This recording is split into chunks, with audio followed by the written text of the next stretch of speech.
ஞானம் அருளும் குருவருள் போற்றி. எமது இன்றைய பதிவின் தலைப்பு மூச்சை கவனி. எண்ணங்களற்ற சுவாசம் எப்படி இருக்கும்? சூட்சுமங்களை விளக்கும் பதிவு இது. மனிதனின் தனித்துவமான ஆற்றலே அவன் பெற்றிருக்கும் மனம்தான். இந்த மனம்தான் மனிதனை 6ஆம் அறிவு நிலைக்கும் உயர்த்தியுள்ளது. இந்த மனதின் மறுபிரதிதான் புறமனதாக இயக்கம் கொண்டு மனிதனை உணர்ச்சி நிலைக்கு ஆட்படுத்தி 5 அறிவில் கீழான நிலையிலே வைத்திருக்கிறது. அதாவது ஆழ்மனதின் அறிவு நிலையானது வெளிப்படாமல் புறமனதானது தனது எண்ண அலைகள் மூலம் உணர்ச்சி நிலைக்கு ஆட்படுத்தி மிருகத்தின் சாயலாகவே வைத்திருக்கிறது. மனிதன் பெற்றிருக்கும் இந்த மனதின் இயல்புத்தன்மை என்பதே அசைவுதான். இந்த அசைவுதான் ஆழ்மனதின் அசைவாக உள்ளுறுப்புகளை அசைய வைப்பதும் புறமனதாக ஐம்புலங்களை அசைய வைப்பதுமான இயக்கத்தையும் நடத்துகிறது. ஆகையால் இதன் இருப்பிடம் இதுதான் என்று யாராலும் சுட்டிக்காட்டிவிட முடியாது. அசைவு உள்ள இடமெல்லாம் மனம் இருக்கும் இடம்தான். ஆக மனிதனை உயிர்த்தன்மையோடு அசை வைத்து கொண்டிருக்கும் பேராற்றல் மனம்தான். இதில் ஆழ்மனமானது ஞானம் என்னும் பேராற்றலுடனும் புறமனதானது அறிவு நிலையோடு உணர்ச்சி நிலை கொண்டதாகவும் இரண்டாக பிரிந்து இயக்கம் கொள்கிறது. மனிதன் பெற்றிருக்கும் புலன்கள் 5ம் இயந்திரத்தன்மை கொண்டதுதான். அதாவது பார்ப்பது, கேட்பது, நுகர்வது, சுவைப்பது, உணர்வது போன்ற செயல்களை செய்வது. ஆனால் என்ன பார்க்கிறோம், என்ன கேட்கிறோம், என்ன நுகர்கிறோம், என்ன சுவைக்கிறோம், என்ன உணர்கிறோம் என்பதெல்லாம் அவைகளுக்கு தெரியாது. அவைகளை இன்னதென்று அறிந்து தெளிவது புறமனம்தான். இதுதான் புறமனதின் அறிவுத்தன்மையாகும். இந்த அறிந்து தெளியும் அறிவு என்பது கூட குழந்தையிலிருந்து வரும் அனுபவத்தின் பிரதிபலிப்புத்தான். ஆகையால் புலன்களின் இயக்கம் எப்படியெல்லாம் இருக்கிறதோ அதை ஒத்தே மனமும் அங்கும் இங்குமாக தாவி தாவி இயக்கம் கொள்கிறது. மொத்தத்தில் புலன்கள் மீது ஆதிக்கம் செலுத்தி அவற்றை கண்காணித்து கொண்டிருப்பதும் மனம்தான். இப்படி புலன்களின் செயல்பாடுகளுக்கும் மனதிற்குமான இணைப்பிற்கும் நடுவில் தோன்றுவதுதான் எண்ண விகாரங்கள். இப்படி தோன்றும் எண்ண விகாரங்கள் தான் மனிதனின் குணாதிசயங்களாகவும் அமைகிறது. ஆக புலன்களின் இயக்கம், மனதின் ஊடுருவல், அதில் தோன்றும் எண்ணங்கள் என்பது ஒன்றோடு ஒன்று தொடர்புடையதுதான். அதனால் மன ஒடுக்கம், புலனொடுக்கம், எண்ணங்களற்ற நிலை என்பதும் ஒன்றோடு ஒன்று தொடர்புடையதுதான். மனதினால் தோற்றுவிக்கப்படும் இந்த எண்ணங்களானது 2 வகையானது. ஒன்று, ஏற்கனவே பதிவான அனுபவங்கள் வாயிலாக எண்ணங்கள் தோன்றி அதன் மூலம் புலன்கள் இயக்கம் பெறுவது. மற்றொன்றாக புதியதாக புலன்களால் அறியப்படும் நிகழ்வுகளின் மூலம் எண்ணங்கள் தோன்றுவது. ஆக இந்த 2ற்கும் நடுநாயகனாக இருப்பது மனம்தான். மேற்கூறிய ஆழ்மனம், புறமனம் என்ற 2ன் செயல்பாட்டிற்கும் தேவையான இயக்க ஆற்றலினை வழங்குவது பிராண ஆற்றலும் ஜீவகாந்த ஆற்றலும் தான். இதைத்தான் சென்ற பதிவில் மனிதனின் ஒவ்வொரு அசைவிற்கும் இவ்விரு ஆற்றல்களே விரயமாக்கி கொண்டிருக்கிறது என்பதனையும் பதிவிட்டிருந்தோம். இன்றைய பதிவின் தலைப்பில் எண்ணங்களற்ற சுவாசம் எப்படி இருக்கும் என்ற கேள்விக்குறியோடு தான் ஆரம்பித்திருந்தோம். இந்த கேள்விக்கான பதிலை ஒற்றை வரியில் அது சுழுமுனை சுவாசமாகத்தான் இருக்கும் என்று கூறி பதிவிற்குள் செல்வோம். இனி இந்த சுழுமுனை சுவாசம் எப்படி இயக்கம் பெறுகிறது என்ற கேள்வியோடு அதற்கான பதிலை தேடி தீவிர விசாரணை செய்வோம். தீவிர விசாரணை என்பது எந்த ஒரு நிகழ்வையும் அறிவுக்கு உட்படுத்தி ஆய்வு செய்து தெளிவு காண்பது. ஆக சுழுமுனை சுவாசம் இயக்கம் பெறுவது என்பது கூட வெறும் பயிற்சினால் மட்டும் நடந்தேறுவது அல்ல. பயிற்சி நிலையானது அறிவு நிலையோடு இணக்கம் பெற்று செய்தால் மட்டுமே சாத்தியம். இதில் மனமானது எண்ணங்களற்ற நிலைக்கு மாற வேண்டும் என்பதுதான் இதன் சூட்சமம். எண்ணங்கள் அல்லாத நிலை என்பது மன ஒடுக்கத்தையும் புலனொடுக்கத்தையும் சேர்த்தே குறிக்கும். எண்ணங்கள் இல்லை என்றால் சொல்லும் இல்லை, செயலும் இல்லை என்று முந்தைய பதிவில் குறிப்பிட்டிருந்தோம் அல்லவா? அதன்படி ஏதும் இல்லாத மனமானது வெற்றிடமாகத்தான் இருக்கும்.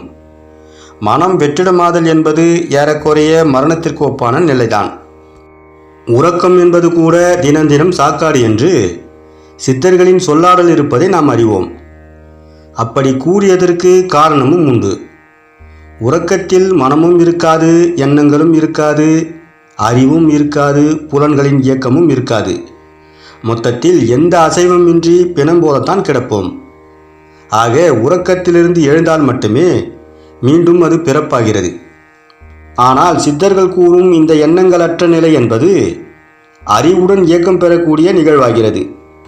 அதாவது உறக்கத்தில் நிகழக்கூடியது விழிப்பு நிலையில் நிகழ வேண்டும் என்பதுதான் சித்தர்களின் கணக்கு. ஆகையால் மனதினால் தோன்றும் எண்ண வேறுபாடுகளை உணர்ச்சி நிலைக்கு செல்ல விடாமல் அறிவு நிலைக்கு கொண்டு சென்று பழுது பார்க்க வேண்டும். அதாவது எண்ணங்களால் பாதிக்கப்பட்ட மனதை மாற்றி அமைக்க வேண்டும். இது எளிதில் நடந்துவிடும் காரியமும் அன்று.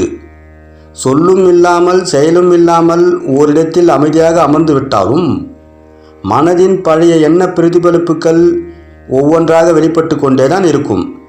அத்துடன் அதில் மனமானது இணைந்து பயணித்து கொண்டே இருக்கும். அதனால் அதை எப்படி நிறுத்துவது என்பதுதான் மிகப்பெரிய போராட்டமாகிறது.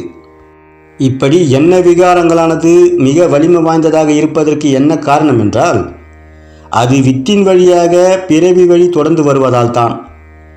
இது ஒரு மனிதனிடம் எப்பொழுது வீரியம் அடைகிறது என்றால், அவனுக்கு உண்டான வித்தானது 13 வயதில் முதிர்ச்சி அடையும் போதுதான்.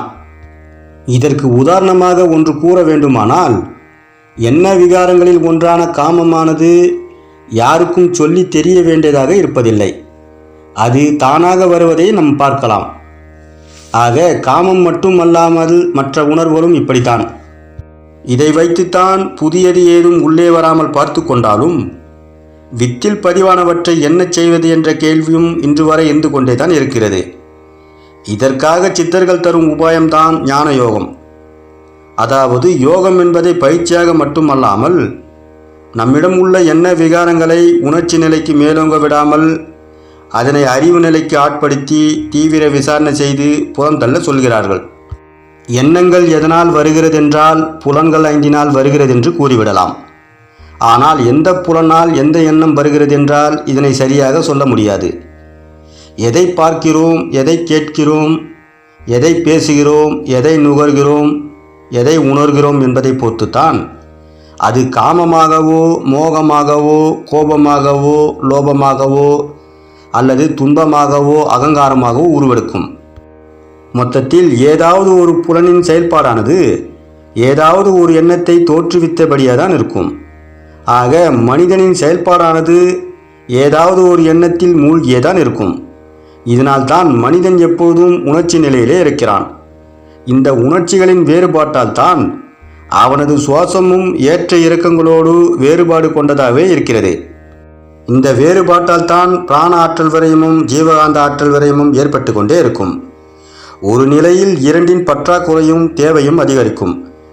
இந்த பற்றாக்குறையானது தொடர்ந்து நீடிக்கும் போதுதான் மனித உடலில் வாத பித்த கப வேறுபாடுகளும் தோன்ற ஆரம்பிக்கும்.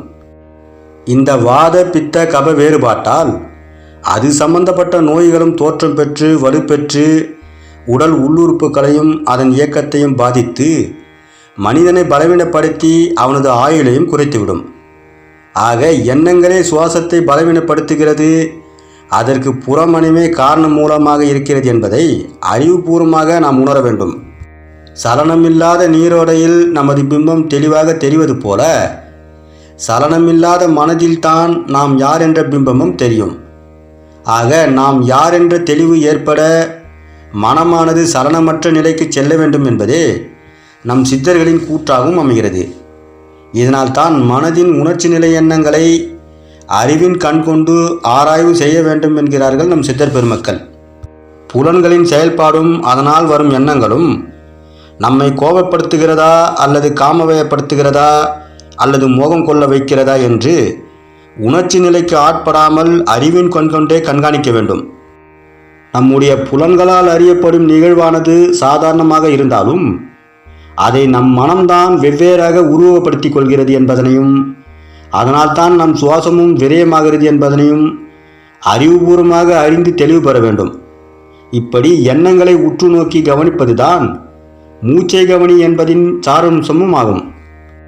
இப்படி ஒவ்வொரு நிகழ்வையும் அறிவுடன் வடிகட்டி புறம் தள்ளும்போது காலப்போக்கில் எந்த நிகழ்வானாலும் அது உணர்ச்சி நிலைக்கு செல்லாமல் சாதாரணமான நிகழ்வாகவே பார்க்க நேரிடும். இப்படி எந்த ஒரு நிகழ்வும் உணர்ச்சி நிலைக்கு செல்லாத போது பார்ப்பது, கேட்பது, பேசுவது, நுகர்வது, உணர்வது என்பது உணர்ச்சி நிலைகளை ஏற்படுத்தாத போது புற மனதானது உள்முகமாக பயணிக்க ஆரம்பிக்கும். மனதின் இந்த உள்முகமான பயணம்தான் மனதின் பழைய சிந்தனைகளுக்கும் இடம் கொடுக்காது. மனதின் இந்த சலனமற்ற நிலைதான் ஆழ்ந்த தியானத்திற்கும் வழிவகுக்கும். இந்த ஆழ்ந்த தியானமானது சுவாச ஒடுக்கத்தையும் மன ஒடுக்கத்தையும் ஏற்படுத்தி சுழுமுனை சுவாசம் என்ற சமநிலை சுவாசத்தையும் உண்டாக்கும்.